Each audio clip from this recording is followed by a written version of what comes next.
기호를 만드는 인간 호모시그넌즈 25 배철현. 인간의 말을 영원하게 만드는 첫 번째 기술. 문자는 지식을 수용하고 소통하고 기록하기 위한 소통체계, 동그라미, 삼각형, 그리고 휘갈겨 쓴 기호가 인간이 만든 첫 문자. 인간의 등급과 문명의 발전을 위해 반드시 필요한 몇 가지 행위가 있다. 불의 발견, 동물의 사육, 노동의 분화 그리고 문자다. 문자란 지식을 수용하고 소통하고 기록하기 위한 소통의 체계다.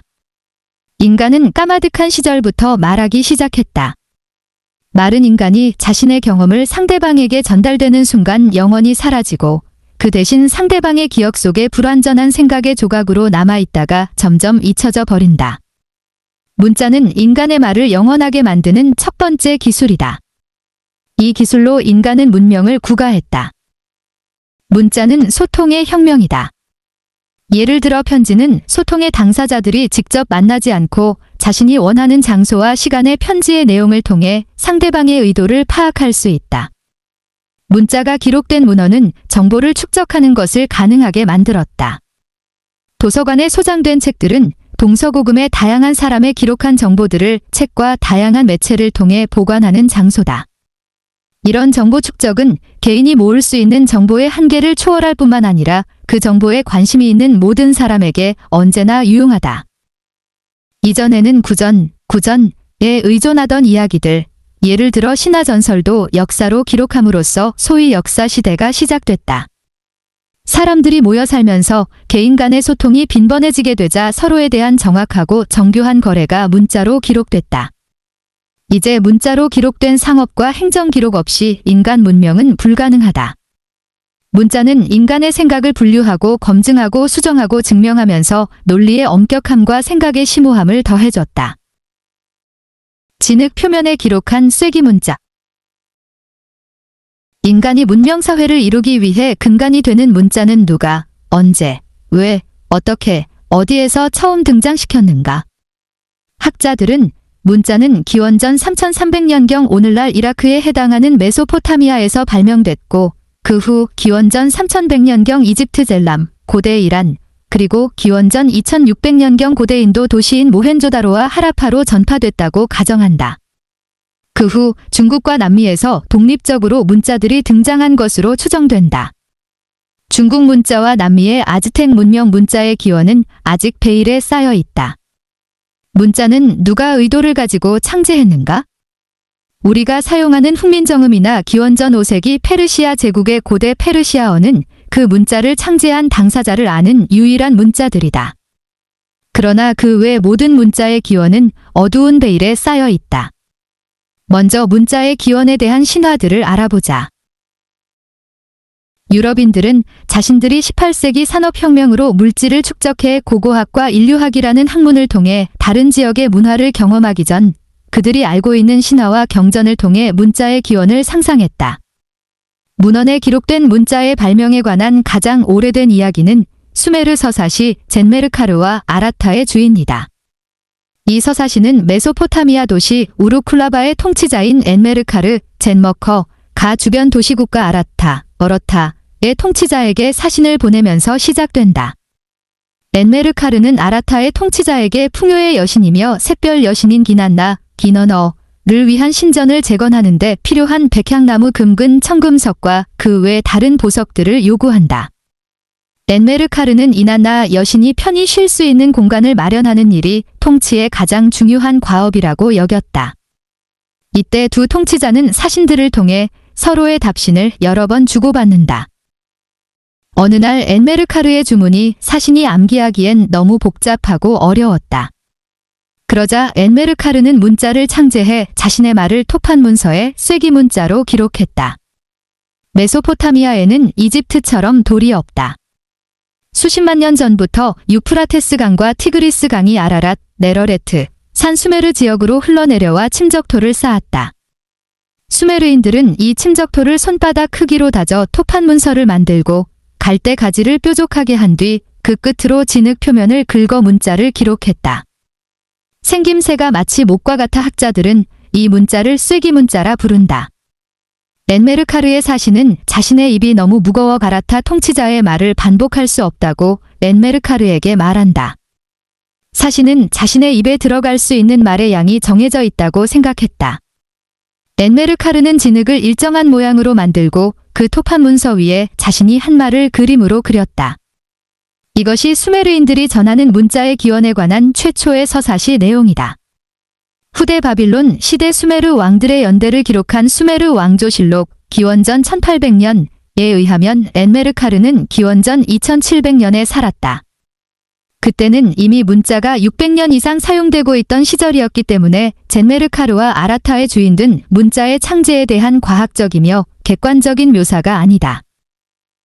문자의 기원에 관한 수메르 신화들.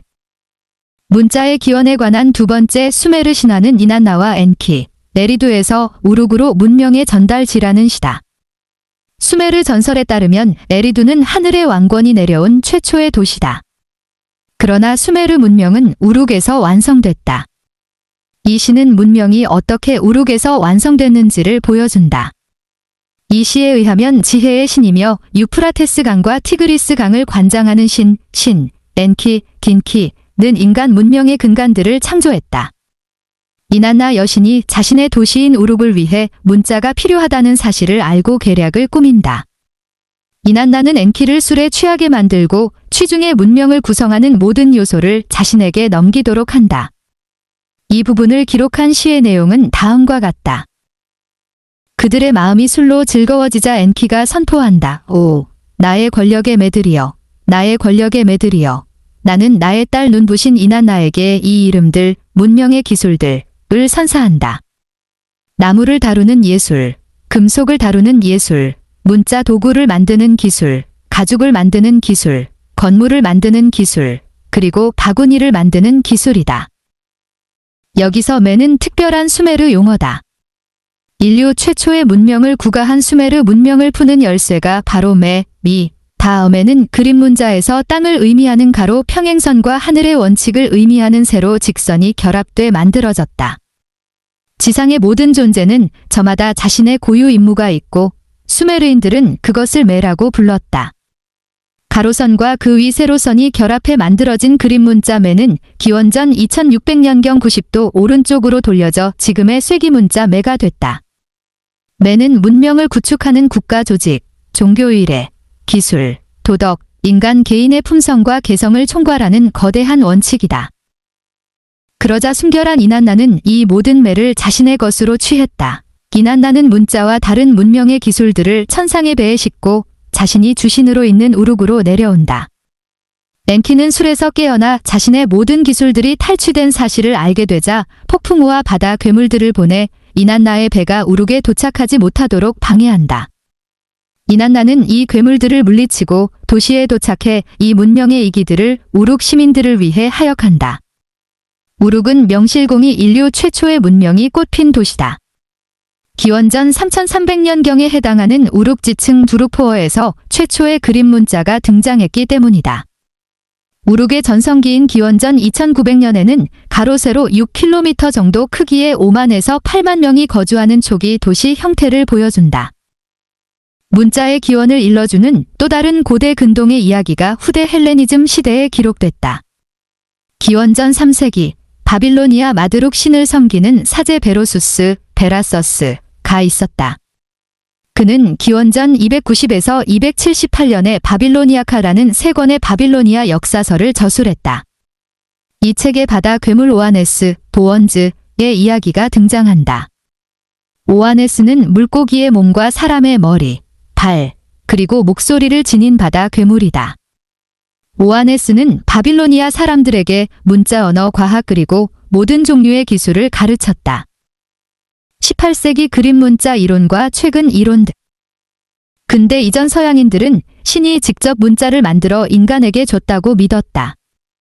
구약 성서에서 모세는 신의 산에서 십계명을 받는다. 십계명은 신의 손가락이 직접 써서 모세에게 준 법이다. 로빈슨 크루소를 저술한 영국 소설가 데니얼 디포 1660에서 1731는 모세가 신의 산에서 신이 쓴 2개의 글자 표를 받았다고 주장했다. 그는 문학에 관한 에세이 1726을 라는 책에서 두 가지 글자표를 소개한다. 하나는 신이 자신의 손으로 직접 쓴 십계명과 성서에 등장하는 최초의 인간 아담이 창제한 히브리어다. 그는 유럽의 모든 알파벳이 히브리어에서 유래했다고 믿었다. 수메르 신화에서 데니엘 디포에 이르기까지 문자의 기원에 대한 다양한 이야기에는 한 가지 공통점이 있다. 문자는 처음부터 완벽한 형태로 등장했다는 사실이다. 이 이야기들 중 어느 것도 단순한 소통체계에서 복잡한 소통체계로 진화된 과정을 가정하지 않는다. 문자가 완벽한 형태로 등장했다는 생각은 18세기까지 지속됐다. 영국 글로스터의 주교였던 윌리엄 오어버턴 1698에서 1779은 문자를 진화론적으로 설명한 첫 번째 학자다. 그는 중동 남미 그리고 동양 여행자들이 가져온 고대 이집트어 중국어 그리고 아즈텍 문헌들을 비교 분석해 이야기를 설명하는 그림에서 모든 문자가 시작됐다고 주장했다.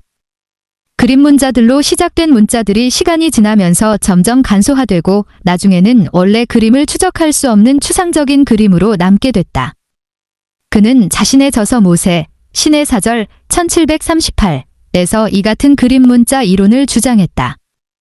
워버튼의 주장은 드니 디더로 1713에서 1784와 달랑베르가 공동 편집한 사전 이전인 백과사전의 에크리티르, 니크리처, 문자라는 항목에 실려 많은 사람이 문자의 기원에 대한 그림 문자 이론을 수용했다. 워버튼의 이론은 오늘날까지 문자 기원 이론에 대한 가장 설득력 있는 이론이다. 예를 들어 문자학에 가장 권위가 있는 도서 중의 하나인 갤브의 문자 이야기 1974에서 젤브, 도 워버튼의 이론을 수용해 메소포타미아의 쇠기 문자는 그림 문자로 시작됐다고 기록했다. 학자들은 20세기 후반에 들어서면서 충분한 고고학적 자료가 마련된 후에야 그림 문자 이론에 도전했다. 프랑스의 선사학자 민족학자 앙드레 르루아 구랑, 단드레이 러로이 구어한 1911에서 86은 에스키모인이나 인디언들이 사용하는 그림 문자들을 통해 이들의 문자 이전 사회를 이해하기는 불가능하다고 주장했다. 이 그림 문자 이론에 정면으로 도전한 두 가지 문자의 기원 이론이 20세기 후반 등장했다. 하나는 드니스 슈만트 베세라트, 더니스 슈멘트 베서라트의 물표 이론이고 다른 하나는 캐나다 학자인 제네비브 폰 패칭어, 제너비브 반 페트싱어의 동굴벽화 기하학 문양인 기호 이론이다. 드니스 슈만트 베세라트는 문자와 숫자의 기원을 연구하기 위해 근동 지방을 지난 50년간 발굴한 고고학자다. 그녀는 문자의 기원을 기원전 8000년으로까지 거슬러 올라가 추적한다. 인간이 정착해 공동체를 이루어 살면서 공동체 구성원들과의 소통이 생존의 가장 중요한 요소였다. 그래서 그들은 조그만 진흙 덩어리에 특별한 표식을 통해 물건을 인식하거나 숫자를 표시했다. 수메르의 우룩에서 발견된 그림 문자는 기원전 3300년경이지만 특별한 표식을 지닌 진흙 물표는 훨씬 이전이다. 그녀는 이런 표식을 지닌 진흙을 물표라고 불렀다. 물표는 구형, 권뿔형, 권반형 등이다. 물표에는 선이나 구멍을 새겨 넣어 다른 물표와 구분한다. 학자들은 오랫동안 이런 물표들을 장난감이라고 여겼다. 그러나 드니스 슈만트 베세라트의 연구로 물표는 문자가 등장하면서 사라진 최초의 기록 방식으로 원문자, 프로토라이팅라고 불린다. 폰 패칭어의 기하학적 기호 이론. 또 다른 최근 이론은 호모 사피엔스가 동굴로 내려가 동굴벽화를 그린 기원전 3만 1000년까지 거슬러 올라간다. 제네비브 폰 패칭어는 2010년부터 원시인들이 남긴 기하학적 기호가 새겨진 벽화를 연구하기 시작했다. 그녀 이전에는 동굴벽화에나 가끔 등장하는 기하학적 기호를 체계적으로 연구한 학자는 거의 없었다. 앙드레 르루아 구랑이 프랑스 아르시슈르 퀴르에 있는 동굴들을 발굴하면서 기호 연구를 시도했지만 문자의 기원까지는 연결시키지 못했다. 폰 패칭어는 자신이 탐사한 146개 동굴벽화에서 발견한 기하학적 기호들을 컴퓨터를 이용한 대량 분석 방법을 통해 이 기호들이 후대에 등장한 상징들, 특히 후대 문자의 조상이라고 주장했다. 그는 동굴벽화 기호들의 범위를 유럽뿐 아니라 남아프리카 공화국의 7만 5천 년 전 블롬보스 동굴, 블람보즈 케이브로 확장한다. 선사시대 상징의 권위자인 프랑스 고고학자 장 클르트, 진 클라츠는 폰 패칭어의 주장에 동의하지 않는다. 그러나 폰 패칭어의 연구는 문자기원 연구의 새로운 시작이 됐다. 폰 패칭어는 유럽의 동굴벽화 연구를 통해 문자의 조상이 되는 세상에서 가장 오래된 기호 32가지를 밝혔다. 그녀는 동굴벽화에 흔히 등장하는 낙서와 같은 기호들 안에서 기하학적 모형을 찾았다.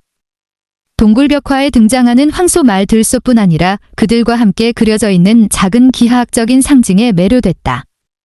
이 기하학적 표식들은 낙서와는 다르다. 이 표식들은 일정한 모형을 지니고 있고 다른 사람들과 소통을 위한 공동의 상징이기 때문이다. 기원전 3300년 메소포타미아 우룩 문자 단일 기원설이 다른 문자들, 특히 이집트 문자의 기원을 설명할 수는 없다. 폰 패칭어는 메소포타미아의 쇠기 문자, 이집트의 성강 문자 등 복잡한 문자들로 진화될 수 있는 원문자의 흔적을 찾고 있었다. 그녀가 찾은 곳은 당연히 호모 사피엔스 사피엔스들의 그림과 기호들이 고스란히 보관돼 있는 동굴들이다. 이 당시 누군가 단순하지만 강력한 추상적인 기호를 창안해냈고 이것이 당시 구석기인들의 소통을 위한 문자가 됐다. 그녀는 이 동굴벽화에서 발견된 동그라미 삼각형 그리고 휘갈겨 쓴 기호가 인간의 첫 기호라고 가정했다. 이런 단순한 기호들은 인간만이 남길 수 있는 정교한 표식이다. 인간만이 추상적인 기호를 통해 어떤 생각이나 개념을 나타낼 수 있다. 인간과 유전적으로 가장 가까운 침팬지도 이 의도적인 기호를 만들 수 없다. 소통의 도구로 기호를 만드는 행위는 인간만의 문화다. 자신의 이론을 증명할 수 있는 첫 번째 단계는 동굴벽화들의 장소와 연대를 측정한 후 그 안에서 발견된 기호들을 살펴 반복되는 모양을 선별하는 일이다. 예를 들어 스페인 라스 치메네아스에서 발견된 검은색 기호들을 일일이 사진을 찍어 기록한다. 폰 패칭어는 2013에서 2014년 프랑스, 스페인, 이탈리아, 포르투갈에서 52개의 동굴을 방문했다. 그녀가 발견한 기호들은 점, 선, 삼각형, 네모, 지그재그 모형, 그리고 사다리, 손을 묘사한 스텐실 같은 복잡한 형태들이다. 그리고 기둥이 있고 지붕이 덮인 형태인 지붕 모형들과 동물 가죽 모습인 가죽 모형 등이 발견됐다. 스페인 엘 가스티오 동굴에서도 지붕 모형이 다수 발견됐다. 이 모형들은 이후에도 북부 스페인에서 지속적으로 발견된 기호다. 학자들은 이 모형이 구석기 시대 거주지 혹은 배, 부족을 상징하는 추상적인 기호라고 해석한다. 소통을 위해 쓰인 32개 기호. 폰 패칭어는 수많은 기호의 분류를 통해 32개 기호를 추려냈다. 그녀는 이 표식은 기원전 10만 년 전부터 등장하지만 호모 사피엔스 사피엔스가 등장하는 기원전 4만 년경 특별한 기호가 등장한다는 것을 알아냈다. 그것은 손도장 스텐실과 수많은 점의 기호다. 기원전 1만 6천 년 전으로 추정되는 붉은 사슴 치아로 만든 목걸이가 남서 프랑스 생제르맹 드라 리비에르, 세인트 저메인 더 라리비에어의 어린아이 무덤에서 발굴됐다. 이 치아에는 X, 별 모양, 그리고 직선들이 새겨져 있다. 이 기호들이 무슨 의미인지는 아직 알려지지 않았지만 일정한 모형의 반복성 때문에 어떤 것을 상징하는 기호였다고 가정할 수 있다. 폰 패칭어는 이 기호들이 중요한 또 다른 이유를 언급한다. 말이나 맘모스를 사실적으로 그릴 수 있는 사람은 극히 일부다. 그러나 누구나 단순한 기호로는 남길 수 있다. 이런 기호의 단순성은 인간들 간의 효과적인 소통을 위해 중요하다. 폰 패칭어는 빙하기 시절 유럽 동굴벽화에서 발견된 32개의 기호를 정리했다. 이 기호들은 동물 모형을 그리지 않은 추상적인 형태들로 기원전 4만 년에서 기원전 1만 년까지 사용됐다. 3만 년 동안 사용된 이 기호들은 누군가 소통의 목적을 가지고 창제한 문자다. 이 기호들 가운데 1인칭 대명사인 나에 해당하는 기호가 있을까? 빙하기 시대 예술가들은 이 기호들을 붉은색으로 장식했다. 그들은 황토를 일정한 온도로 열을 가해 자신들이 원하는 색을 추출하고 자신들의 새긴 기호에 입혔다. 이 32가지 기호는 호모 사피엔스 사피엔스들이 소통을 위해 사용한 일종의 구석기 시대 문자다. 이런 기호들이 유럽에서만 발견된 게 아니다. 북미, 남미, 아프리카, 호주, 동남아, 신도 그리고 중국에서도 유사한 기호들이 빙하기 시대에 기록됐다. 아쉽게도 현재의 연구 수준으로는 이들의 정확한 개별 의미와 연관성을 증명해낼 수 없다. 문자의 기원을 학문적으로 증명하려는 학자들의 노력은 21세기에 와서는 구석기 시대 동굴벽화에 남긴 기호들로 거슬러 올라갔다. 폰 패칭어와는 달리 슈만트 베세라트는 문자의 기원을 고대 근동에서 기원전 8000년부터 발견된 물표로 추적했다. 다음 호에서는 그 문자의 물표 기원설에 대해 알아보자.